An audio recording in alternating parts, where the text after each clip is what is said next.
You're watching Tag TV.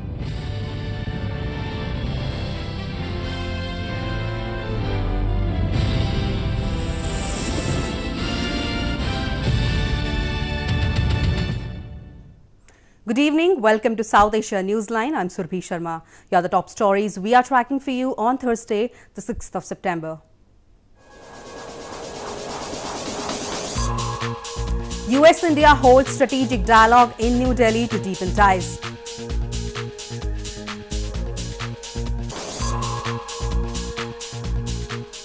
India's top court decriminalizes gay sex in landmark ruling.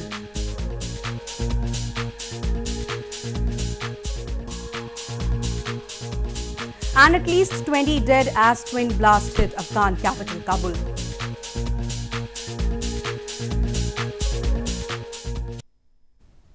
And now for all the details, US Secretary of State Mike Pompeo and Defense Secretary Jim Mattis met their Indian counterparts Sushma Swaraj and Nirmala Sitharaman in New Delhi for the crucial 2+2 dialogue on Thursday. Both the sides signed a strategic military communications pact and decided to plan more joint military exercises.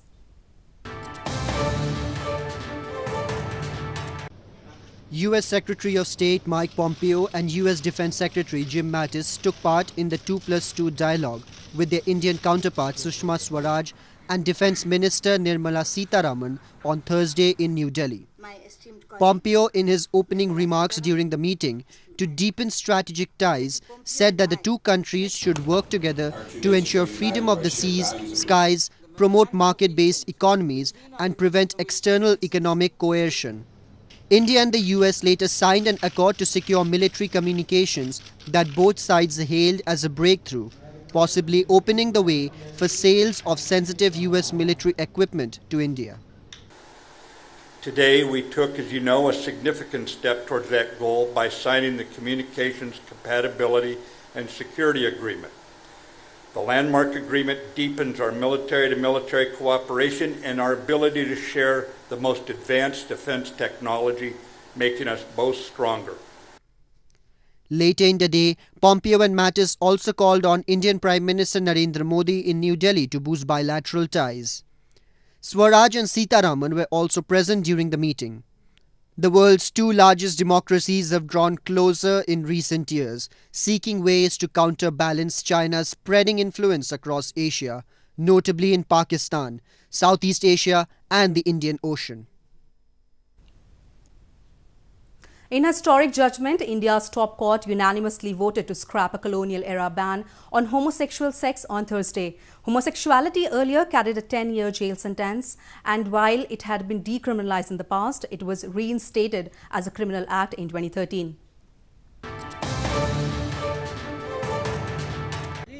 India's Supreme Court on Thursday scrapped a colonial-era ban on gay sex in a landmark judgment. A 5-judge bench of the top court gave a unanimous decision of overturning the ban. Gay sex is considered taboo by many in India, and it was reinstated as a criminal offence in 2013 after 4 years of decriminalisation.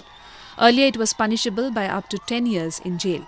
The Chief Justice of India, Deepak Mishra, in the historic judgment stated that any consensual sexual relationship between two consenting adults, homosexuals, heterosexuals or lesbians, cannot be said to be unconstitutional. The Supreme Court has given its decision today that Section 377 has been held to be unconstitutional if two consenting adults have sex in private. Whatever type of sex is not the business of the state. Activists and people belonging to the lesbian, gay, bisexual and transgender or LGBT community across the country welcomed the decision as they waited for this judgment since a long time. Many called it as a first step towards equality in society and that matters like same-sex marriage might also be taken up in near future.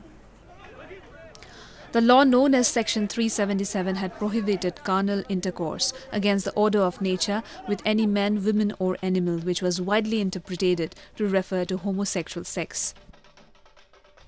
In news from Pakistan, Pakistan's foreign minister expressed hope after meeting with US Secretary of State in Islamabad on Wednesday and said it was a good way to move forward. Qureshi said the relations were strained for about a year, but Wednesday's meeting had created an atmosphere of resetting them. Pakistan's Foreign Minister Shah Mahmood Qureshi said on Wednesday that the reset of relations with the United States was a good way to move forward for both countries.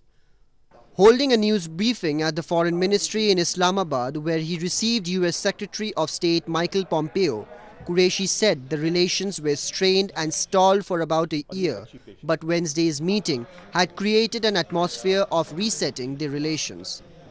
मैंने जो वाज़े चीज़ महसूस की वो ये थी, और जो पॉजिटिव है कि आज की नशिस्त ने इस बायलैटरल रिलेशनशिप को रीसेट करने का माहौल बना दिया है, और जो तात्तुल था वो टूट गया है, और ये एक अच्छी पेशरफ्त है.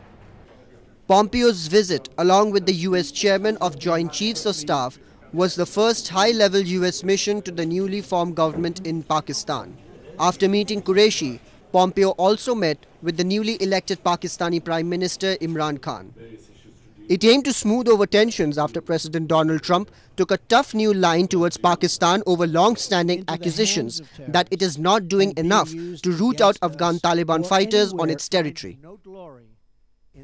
Moving on, prominent Muhajir leader and Muttahida Qawmi movement founder Altaf Hussain in a recent statement said that Balochistan was never a part of Pakistan and was occupied illegally by the Pakistan military establishment. He also highlighted that Pakistani security forces operate with impunity in the region.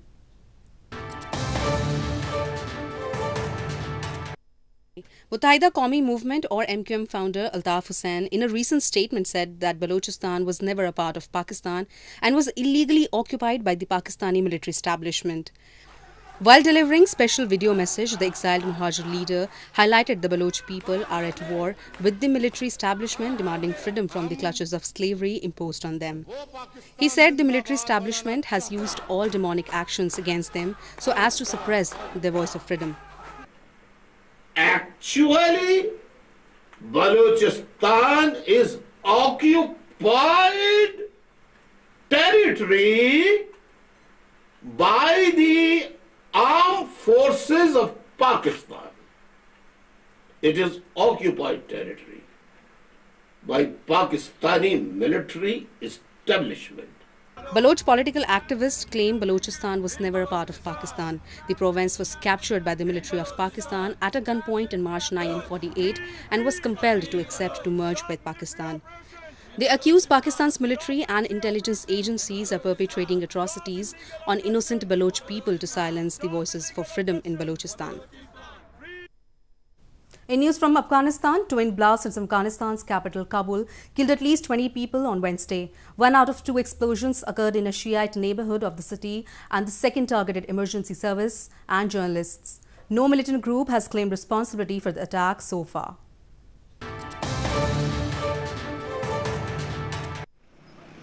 A suicide attack at a wrestling club in the Shiite neighborhood of Afghan capital, Kabul, and a second explosion apparently targeting emergency services and journalists killed at least 20 people and wounded 70 on Wednesday.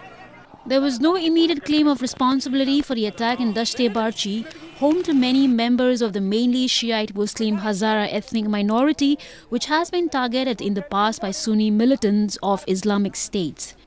Last month, dozens of students preparing for university entrance examination were also killed at an educational center in the area. The attack underlined the danger in Kabul as election approached next month, as well as a threat facing the Hazaras, a Persian-speaking minority that has long faced discrimination and which has borne the brunt of attacks claimed by the Islamic State. Hopes of possible peace talks with the Taliban were fueled by a brief ceasefire in June, although intense fighting in the months since has damped optimism. Moving on to news from Sri Lanka, thousands of protesters blocked a main road in Sri Lankan capital Colombo on Wednesday. The protest was held by the joint opposition against the current economic hardships